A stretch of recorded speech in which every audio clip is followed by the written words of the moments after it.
The international order has shifted considerably since the federal Liberals returned to power just 2 years ago. Think Trump, Brexit, and now a hung parliament in the United Kingdom that puts the flux even in flux. But this week, the Canadian government stepped up to take on a leadership role defending the liberal international order.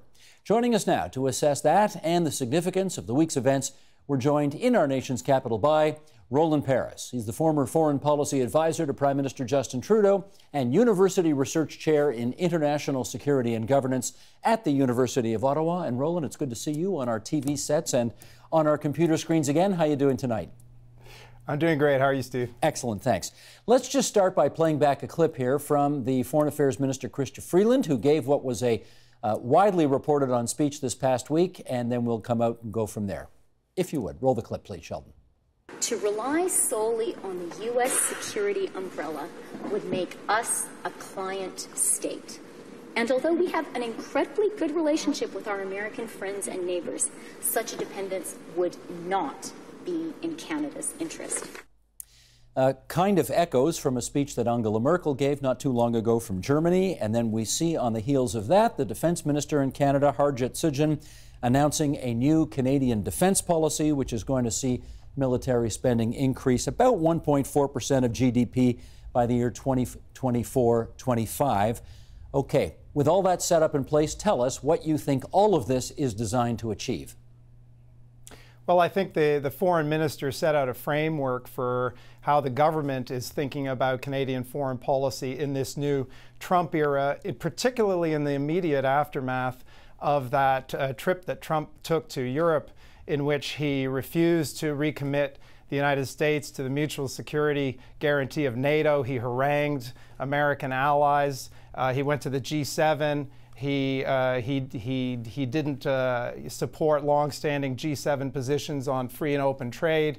He then, a few days later, announced that the United States would withdraw from the Paris Accord. I think there's been a general sense, particularly in Europe, of something snapping, in the sense that any remaining hopes for Trump evolving into a kind of reliable or dependable partner and ally have dissipated. And so that's why I think that you've seen Angela Merkel, Emmanuel Macron, others in Europe expressing a much more defiant point of view. From Canada, of course, we're in a much more delicate situation with the United States, given the proximity and our economic dependence on the United States. Nevertheless, what we heard from Chrystia Freeland was an expression of a Canadian approach. She directly took on positions that the Trump administration has taken on trade, on openness in the world, on support for international institutions. She, in a number of points in this speech, said that those approaches were wrong. She never actually directly attacked or named President Trump himself, but it was the furthest that we've heard a Canadian official go. And as part of this speech, she was saying it's necessary for Canada to invest in its international instruments in order to be able to play a global role at this moment and sustain what as you mentioned, this liberal world order in cooperation with allies to the extent that that can be done without the United States. And investment in the military is a part of that. I do appreciate all that, but I guess evoking JFK a little bit here, the history and geography of our two countries together makes us so close that I wonder whether it's actually possible or even reasonable to think that we can get out from underneath the American security umbrella, which we, frankly depended on for decade after decade after decade. What do you think on that? Oh, we will never get out, nor should we seek to get out from beneath the U.S. security umbrella. I think that she made it clear in her speech that, in fact, the investment in the military is in part to be a credible partner to the United States and to other allies. I mean, the interesting quote that you had from her was, if we didn't invest in our military, we would in effect become a client state. I mean, that's hyperbolic, but it's making the point that the United States will defend North America no matter what. The United States sees Canada and Mexico as as integral to its own homeland defense. And in theory, if we spent nothing on our military, the United States would still defend us, but we would sacrifice sovereignty and independence in exchange for that, and that's not tolerable. So she was basically explaining, why is it that we have to spend billions of dollars on our military? And she was explaining that in part to liberal voters who probably wouldn't put massive increases in military spending very high on their list of priorities. Well, we did play a clip of the foreign minister. Let's now play a clip of the defense minister getting into some of the specifics about which you just referenced. Sheldon, roll the clip, please. We will expand the regular force by 3,500 personnel and the reserve force by 1,500 to a ceiling of 71,500 and 30,000 respectively. We need to level with Canadians about what it really costs to care for our people and equip them. That's what our government is doing today. Reversing a pattern of decline, this new policy will see annual cash funding for defense increase by more than 70% in 10 years. It will grow from $18.9 billion in 2016-17 to $32.7 billion in 2026-27. Okay, given your understanding of what this country wants to achieve and how it sees its future missions, are all of those announcements we just heard from the defense minister going to take us there?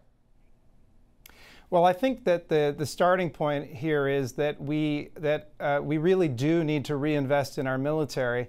And it's not so much so that we can have a bigger military, it's so that we can maintain effectively the military that we have. He did mention in that clip a modest increase over a long period of time in the number of people in the armed forces. But really the big ticket items are to replace the major pieces of equipment that are in some cases really becoming or are nearing the end of their useful lives. Our Navy is rusting out, or in some cases rusted out. We have an enormous expenditure to make in terms of replacing our fighter jets. I am not an expert on defense budgeting. It's an arcane subject. But the people who I know who are have looked at this and said this is a more realistic assessment of the costs of actually maintaining the military that we have and adding a few extra functions than they've seen in the past. Having said all that, a 20-year plan in politics for anything is, subject to events. Events, dear boy, events. Yes, to quote a former British Prime Minister. I was reading John Ivison in the National Post the other day. He's got a front page piece which, well, let's just pull a quote out of that and I'll put that to you. The fear in the ranks, he writes, is that a long-term plan will be so back-end loaded as to be meaningless. I gather from your previous comment you kind of share that concern that if all of the spending is to take place in years, whatever, 7, 8, 9 down the road, where are we really? Yeah. Well, some of the spending begins immediately, but it's true that a lot of the spending is scheduled for later. There's just no guarantees in this area, and that's true for any plans of this sort. What we can say is that by having a detailed plan that seems like it's reasonably costed now, and that's setting out a kind of schedule for acquiring new equipment that more or less matches the needs that we see at this moment, that plan then exists there, and the behavior of governments, whether it's this government or some future government, can be evaluated against that plan. So people who are fearful that in year 19 of this plan that we're not going to be, or the government of Canada isn't going to be spending exactly what's set out in this plan, there's no way to assuage those fears. But the reason to have these long-term plans is that these investments are, by definition, they are long-term investments, and the acquisitions take a long time. It's important for us to do this kind of planning as a country, and I hope that there'll be sufficient support in future governments, whether it's a future Liberal government, a future Conservative, who knows what, to be able to sustain the investment in our armed forces. The other thing I would just add, Steve, is that the foreign minister set out a vision of renewed Canadian engagement in the world and made a very compelling case for why it's in the interests of Canada and Canadians for Canada to be playing an active role in the world. But that is actually going to require a reinvestment in all the instruments of our international policy. That includes the military, also our development program, and our core diplomatic service. All three of those lines have been depleted over the past many years, and I'm hoping that eventually we will see some investment in those areas as well. Well, let me add one more thing to your checklist, and that is, we're playing a bit of show and tell here, but I'm going to hold up now that's the cover of the Strong, Secure, Engaged New Canada Defence Policy, and there are 87 mentions in this policy of the term cyber. And I wonder if you could help us understand what sort of specific new capabilities are imagined to be part of a future, plan to deal with cyber attacks. Yeah, that is a significant element of this policy statement. Canada has long had a capability to defend itself from sophisticated cyber attacks. Most countries do. Most of our peer countries also have the capability to be able to launch and conduct cyber attacks, whether it's malicious software that would be used against an enemy in wartime or that kind of capability. We have not had that capability. This policy announces that we will develop the capability. That's a step. It's a significant step. I think it's a necessary step because we can't, in a sense, be unarmed in this space, in this area, when others are arming themselves. Having said that, I think there are two important considerations. One is that the document says that the use of any such tools will be, any such offensive cyber tools will be subject to the same rigorous oversight that any weapon of war used by Canada would be subject to. That's very important, and it's especially important because if our offensive cyber tools, when we develop them, were ever to be used, it would be invisible, or the attribution to Canada might not be that clear. So political oversight of those tools will be essential. And the other consideration is that there is a need in the world for a kind of cyber arms control process, or at least rules to govern the use of offensive weapons in cyber. Right now, those rules are very thin. And, Canada has historically been a very active and sometimes quite successful country in driving norm-building processes and the rules of the road. This is a new area. We need new rules, and I think both that we do need to acquire these weapons and we should be pushing for the rules, a multilateral set of rules to govern these weapons. Understood. Roland, we've got about 5 minutes left here, and I want to touch on two more things. And let's start by just picking your brains a bit on the extraordinary events that happened across the pond in the United Kingdom last night and continuing, in fact, all day today. It's amazing how long it takes to count the votes over there. I mean, we know who's won our elections about 15 minutes after the polls close, and here we are more than 24 hours later, and they still don't quite have it all counted. But anyway, I want to get a better understanding as the Canadian government tries to buttress the liberal international order, how much more complicated that mission now is, given how utterly confusing things appear to be in the UK now with a hung parliament, what this does to Brexit, and all the other question marks you want to add to the end of that sentence.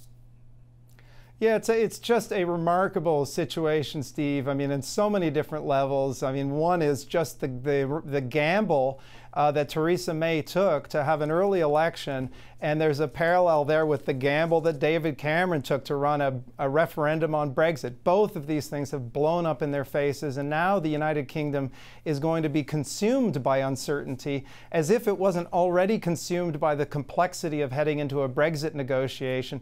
Those negotiations are supposed to start in 10 days. And we're not even sure, whether the government that Theresa May is forming will be stable enough to be able to enter those negotiations. I would think that this will very much weaken the British position in those Brexit negotiations. She may form a government, but it may be quite difficult to govern. She will be under a tremendous amount of pressure from within her own party. People, I think, will be very upset with the way she handled the election. Members of her own cabinet might be thinking about how to position themselves going forward. I mean, it's all just very, very bad from the point of view of having a British government that can head into these negotiations. And I guess coming back to your point about this effort with regard to trying to sustain a liberal international order, at least during this period of the Trump presidency, Britain has always been a key contributor to these global efforts. And the more that it is consumed with its own internal political instability and also consumed with the complexities of just negotiating this what will be an extraordinary, prolonged, and complicated divorce with the European Union, the less attention and energy and political focus is available for Britain to be playing the role that we need Britain to play with Germany, with France, with Canada, with others, to be sustaining these institutions and rules and structures and cooperative arrangements that have underpinned a largely peaceful and broadly open international order for the past 7 decades. I don't want to be over dramatic. I mean, it's not like the liberal international order is going to collapse, but it is important that we be backfilling where the United States is drawing back. Right. At the risk of doing what Canadians often do and shouldn't do, but love to do, I want to see whether or not something that we're doing in this country is any template for what they might try to do over in the United Kingdom, particularly as it relates to trade negotiations that you just referenced with the European Union.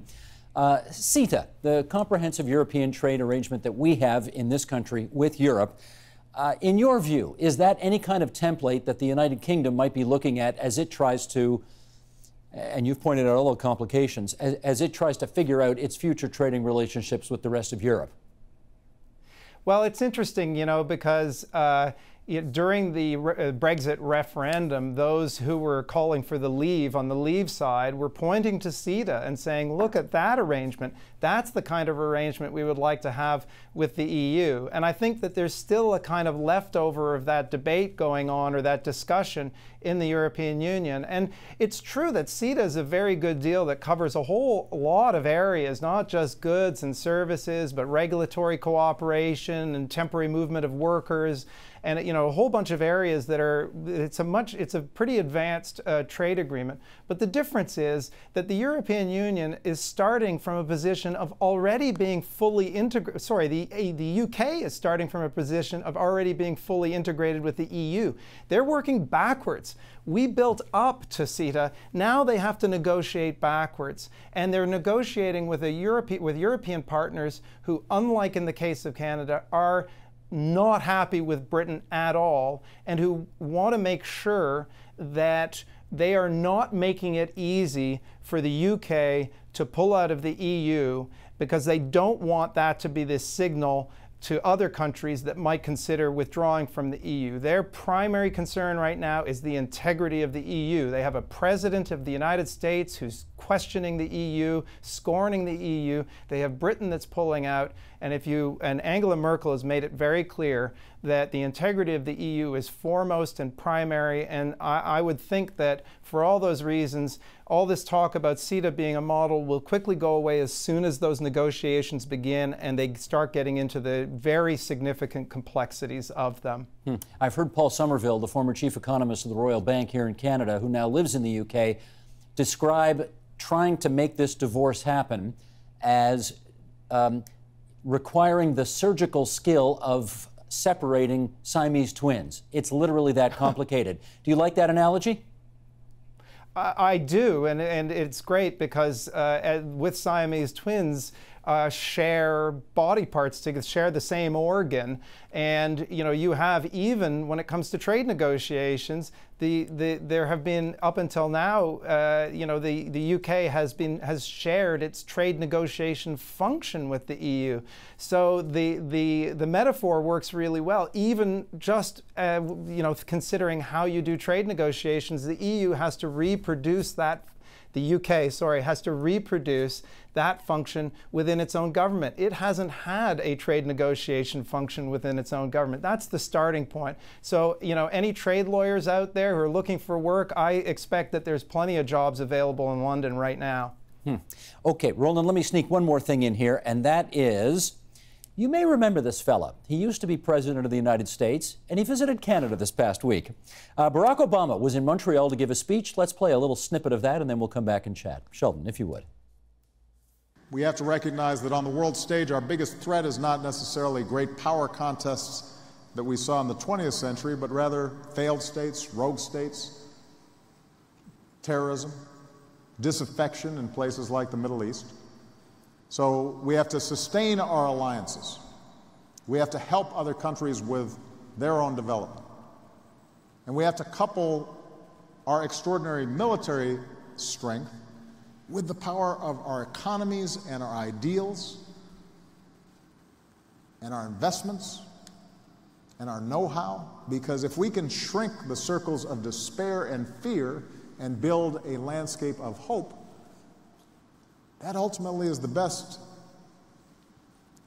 security policy we can come up with.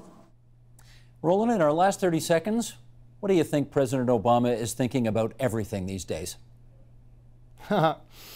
Well, I expect that he's shaking his head like the rest of us. Of course, he has his own legacy, including the healthcare initiative in the United States to be thinking about. But, you know, his approach and vision of the world is so fundamentally different to that of Donald Trump. And that clip you just played, it couldn't have been a starker contrast. Obama's talking about, yes, you need military strength, but he said, and alliances. And then he was talking about development and economic growth and hope as a way of countering the growth of radicalism and state failure in other parts of the world. Whereas you have Donald Trump basically putting all of his chips in hard power, abandoning or at least not taking the alliances that the United States has as seriously as before, and seeking to significantly cut U.S. funding for development and for diplomacy. So I think that Barack Obama is extremely conscious of the frankly dangerous path that the United States is on now in terms of its policies and their possible effects on international security. That's Roland Paris from the University of Ottawa. Roland, always good to have you on the program. Thanks so much and take care. Thank you. Help TVO create a better world through the power of learning. Visit TVO.org and make a tax-deductible donation today.